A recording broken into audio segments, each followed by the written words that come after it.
Moi, c'est Clément, un australopithèque de plus qui aime s'intéresser au mouvement humain. Oh, vraiment? Non, pas exactement. J'adore ça. Beaucoup mieux. C'est ma passion, ma mission, mon hobby. Ouais, un peu toute ma vie, quoi. Désolé, Mams. C'est aussi mon métier. Ah, si. Ma sœur kinésithérapeute pour vous servir. Et après 5 ans à étudier, rechercher et rencontrer tout plein d'intéressants huluberlus, je me suis dit que c'était trop bête de garder tout ça pour moi. Le long du chemin, je vous embarque avec cette petite caméra et les quelques neurones qui me restent pour partager la puissance du mouvement humain sur votre santé, qu'il soit dans de lointaines contrées ou en combat rapproché, contre vents et marées, dans le froid et la dignité. Un conseil pour s'habiller, non? Parce que dans l'eau on fait le malin, mais... La dignité, j'ai dit. Pardon. Par-delà les monts et les rythmes endiablés. Enfin, bon, vous avez compris l'idée. Toutes les disciplines ont de quoi nous apporter. Mon rôle, vous aider à utiliser correctement ce bras. Enfin, rebouger le dos qui ne bouge plus depuis des années, donner du service à ses genoux bloqués et replier cette cheville qui, strappée comme elle est, ne peut plus vraiment plier. On se retrouve pour une nouvelle vidéo sur le dos aujourd'hui. Bref, l'heure tourne. Et c'est peut-être bientôt la fin. Non. C'est que le début. Notre début. Je vous dis le top pour faire de l'acting après. Tu vois ce que c'est de l'acting? Pour bouger, s'entraîner, se préparer différemment. Il est temps de prendre la responsabilité, le pouvoir sur notre corps et notre propre santé. Quand on comprend en fait comment l'utiliser correctement et qu'on le fait, ouais, faut vraiment le faire pour que ça marche. On peut vraiment se préparer à tout et n'importe quoi. Et ça, c'est fun.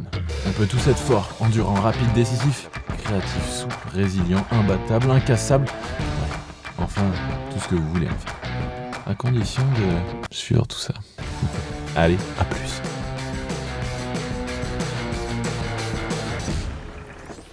On se retrouve donc en Haute-Loire, là où tout a commencé, au Puy-en-Velay, la plus belle ville de France. Oui, tout à fait objectif ce jugement, pour une petite vidéo justement sur le dos pour apprendre les petites techniques qui vont vous faire du bien, des exos, de la kiné et des pompiers. C'est ce qu'on va voir aujourd'hui. Mais avant, j'ai quelques petites présentations à vous faire faire. Je suis pas tout seul là-dedans. Donc, première vidéo de l'année, bonne année, et c'est...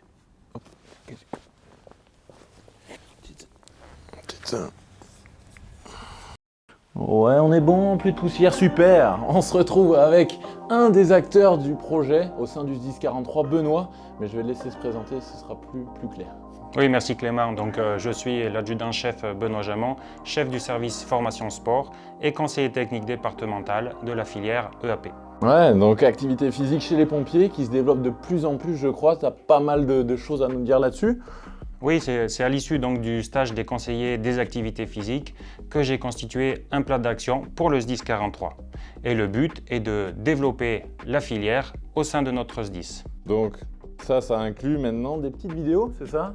Voilà, des petites vidéos et l'objectif principal, c'est bien sûr la préservation du capital santé de tous les agents du SDIS. Ok, donc pour ça on va avoir besoin d'une petite caméra, quelques petits patients pompiers et je vais vous emmener avec moi dans ces vidéos d'ailleurs pour aller essayer de prendre soin et de soigner un petit peu les maux de dos, les entorses, les chevilles, les blessures un petit peu traumatiques ou pas, mais prendre un peu plus soin de ce corps. On a toute une série de vidéos qui arrivent début janvier, là c'est la toute première, mais avant que j'oublie, j'ai quelqu'un d'autre à vous présenter qui est au cœur de ce projet, au cœur du SDIS. On va aller l'embêter un peu.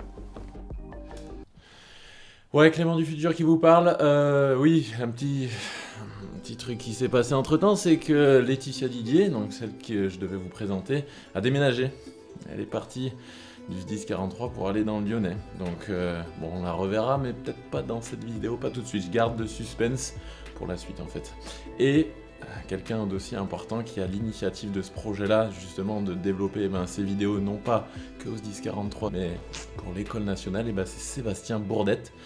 Et on ira lui faire un petit coucou très bientôt, j'en doute pas. Back to the vidéo. Richard, on va parler de ton dos.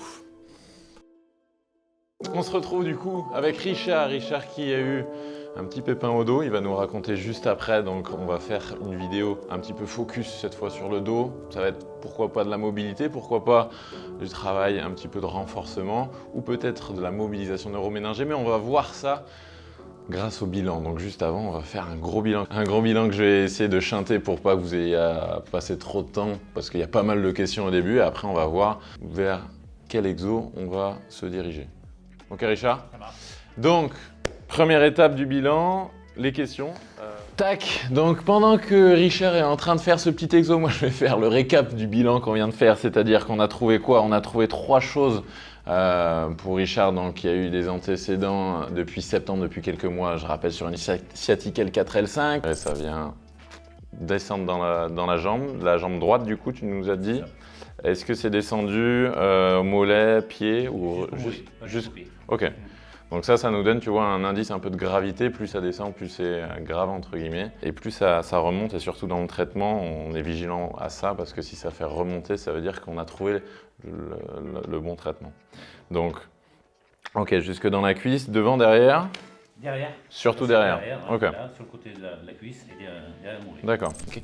Besoin d'aller aux urgences parce que vraiment plié en deux. Hop. Avant d'aller plus loin, petit message pour éviter les potentielles séquelles. En allant aux urgences, attends cette fois. Si jamais cette pathologie vous concerne, c'est le plus important de toute la vidéo. Donc, petit message, si jamais ça vous arrive et que vous tombez sur cette vidéo, la perte de force et la perte de sensibilité totale au niveau du bout du pied, au niveau du talon, etc., là, il faut y aller. Il faut faire gaffe ça parce que ça se joue un peu en heures. Mine de rien, si tu as une circulation qui est coupée au niveau du nerf, dans les 6 heures, eh ben, tu as tendance à vite dégrader la chose. Les fourmis, en soi, c'est pas forcément l'urgence extrême, mais il faut consulter quand il y a une perte de force et qu'on ne peut pas faire 2 mètres. Voilà. Donc tu as attendu quand même un jour. Hein. Et depuis 3-4 semaines, vraiment pas mal d'améliorations. On n'a plus grand chose aujourd'hui. On est à 0,5, 1 sur 10 au niveau de la douleur, alors qu'on était à 9 sur 10. Donc grosse et nette amélioration. Néanmoins, on retrouve quand même des secteurs où on a du boulot. On a du boulot au niveau nerveux. Donc ce qu'il est en train de faire là, c'est de la mobilisation neuroméningée, où on vient justement essayer de faire coulisser le nerf un maximum pour libérer les tensions sur ce nerf. Donc là, il me fait 10 répétitions du SLEM test. Après, on a un petit peu de travail donc, de mobilité au niveau des vertèbres. Donc sur l'extension, il n'y a pas du tout d'extension. Il faut qu'on en retrouve, il y en a besoin. Et aussi sur l'inclinaison gauche, on a vu, la colonne n'arrive pas du tout à s'arquer. Donc un petit peu de boulot de mobilité et le corps du traitement, ça va être en fait assez global, renforcement, activité physique, et ce qui fait déjà un petit peu, et c'est pour ça que ça va pas si mal aujourd'hui. Et pour éviter de faire une vidéo de 30 minutes, on se concentrera aujourd'hui sur un des aspects, et on voit ensemble du coup l'aspect nerveux de cette pathologie, c'est-à-dire mobiliser ces nerfs si jamais ceux-ci sont en souffrance. Comment savoir si c'est aussi votre cas? En testant les manipulations qui vont suivre, celles qui me servent de bilan. Au programme aujourd'hui, diagnostic et traitement d'une sciatique L4-L5 avec irradiation dans la jambe droite. Et même si les 2 parties du traitement que j'expliquerai dans les prochaines vidéos sont aussi importantes, vous allez voir que c'est pas parce qu'on a mal au dos que le renfort des abdos est la seule solution. Donc maintenant, on va tester justement les nerfs et voir si ça reproduit les symptômes que tu as eus, s'il y a encore des fourmis dans la jambe, etc. Pour ça, je te laisse t'allonger. Donc on va commencer par un test qui s'appelle le lacet croisé. Tu me dis si ça crée quelque chose. RS. Ok, ça va bien. Là. Sur le mollet. Sur le mollet. C'est quoi alors qui... Ça tire, mais c'est pas... Ça tire. Et de l'autre côté, pas forcément? Non. C'est pas pareil que l'autre côté, tu veux dire. Ok. Des sensations de fourmis, des choses... Pas du tout. Non, pas du tout. Ok. Ça ressemble à un étirement? Ouais. Ok. Donc là, ça peut être une sensation musculaire. Ok, on va passer sur le SLEM test. Alors pour ça, je vais te demander de te mettre assis en bord de table. Là, on va mettre en tension en fait l'ensemble de tes fibres nerveuses. Ça part de l'arrière du crâne, donc la moelle épinière, etc. Et ça vient descendre jusque dans la jambe et dans le pied. Ok, donc pour ça, on va venir vraiment s'effondrer ici. Tu peux mettre même les mains derrière. Donc je veux essayer d'avoir le dos le plus rond possible en fait. Et après, je vais tendre la jambe et vraiment mettre mon menton au niveau, donc coller mon menton à mon plexus. Okay, donc en gros, je mets en tension comme s'il y avait une corde qui partait de l'arrière de mon talon, qui arrivait dans le crâne là, l'ensemble des nerfs comme ça. Tu me dis si ça crée quelque chose au niveau de fourmis, sensations que tu connais déjà. On commence par la jambe gauche et la pointe de pied tu ramènes bien vers toi. Ok. Refais ça encore. La même? Ouais, la même.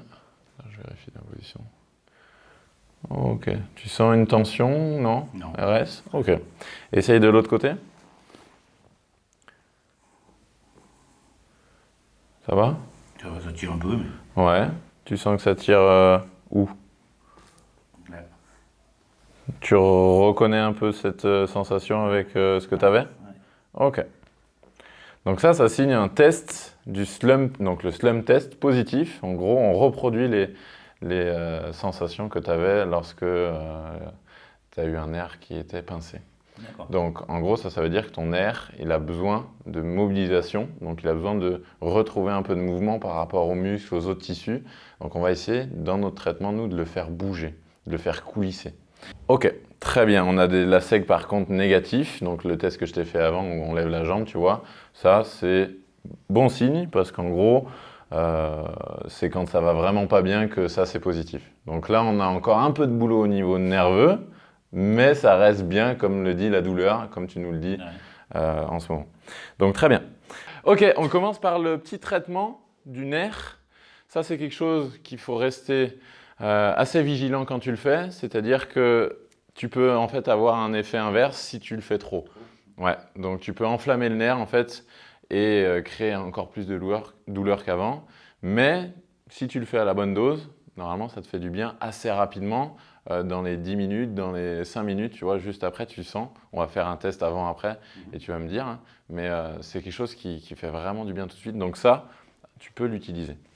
Alors, je te montre, c'est exactement ce qu'on a fait en fait juste avant le slump test.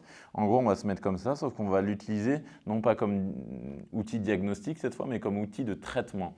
Donc en gros, ça va donner ça. Tu vas baisser la tête, toc, la même position. Pendant que ma jambe monte,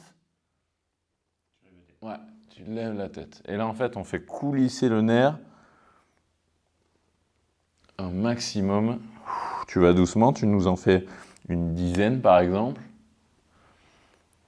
Et après, on reteste. Ok? Tu peux te mettre vraiment au fond du... Ouais, assieds-toi bien comme ça. Ouais, ok.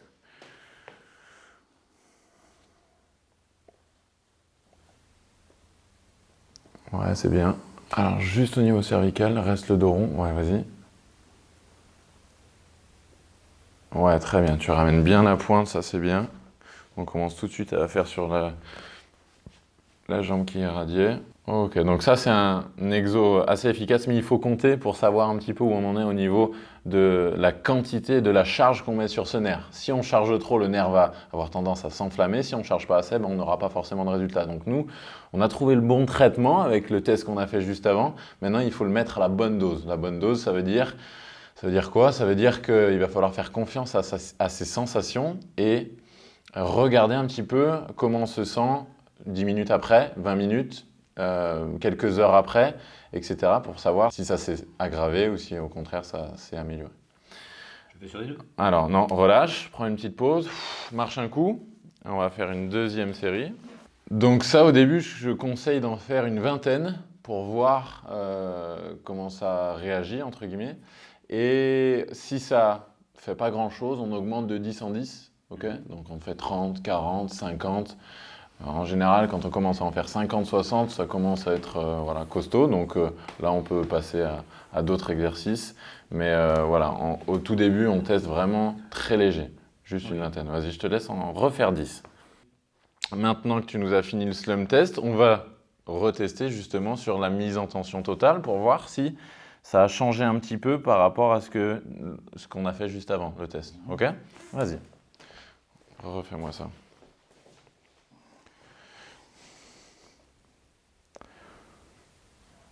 Ok, est-ce que tu sens toujours la même chose ou... Non, moins. Quand même. Vraiment, c'est minime. D'accord, tu sens vraiment que ça a diminué quand même. Ok. Et ça passe pas parce qu'il y a la caméra. Non, non. Non, je sais pas. Non, ça va. Non, ok, super. Donc, bon signe, toi, c'est quelque chose qui te convient bien du coup. Ça, tu vois. Donc, reste vigilant à la dose. Je te laisse sur 20-30, si jamais tu sens que, tu vois, que ça commence à te faire mal ou à descendre dans la jambe, ou même là, tu vois, il y a encore un peu de boulot, même s'il n'y a pas de douleur, ou tu peux te faire 2 fois par semaine voilà. Si c'est une fois par jour ou... Alors, tu peux carrément faire 1 fois par jour. Le but, c'est qu'on arrive en fait à faire ce test et que ça reproduise plus rien, tu vois.